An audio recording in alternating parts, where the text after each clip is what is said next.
Сәлем, бүгін бізде трекерлерге обзор. Бұл пайдалы әдеттер трекері.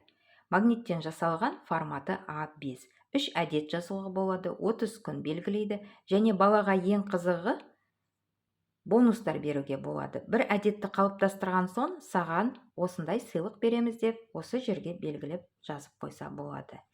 Келесі трекер бұл пайдалы әдеттер трекері. Бұл жерде алдыңғы трекерден айырмашылығы көбіректеу әдет жасауға болады және аптаға бөлінген. Бұл жерде де бонустар бар.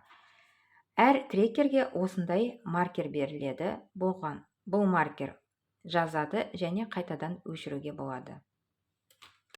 Келесі трекер бұл кітап оқу трекері. Бұл жерде ай, оқып жүрген кітабыңыз және күнделікті неше бет кітап оқисыз, соны белгілеп жазасыз. Трекер 30 күнге арналған және 6 ай көрсеткішіңізді жазып қойсаңыз болады. Келесі трекер бұл тіс тазалау күнтізбесі. Балаңыз тісті уақытылы тазаламаса, осылай күнделікті ертеңгісін кешке аптасына 7 күн, 1 ай осы трекерді толтырса, балаңыз тіс тазалау әдетін қалыптастырады. Әр трекерге осындай маркер беріледі. Маркерде қосымша магнит бар.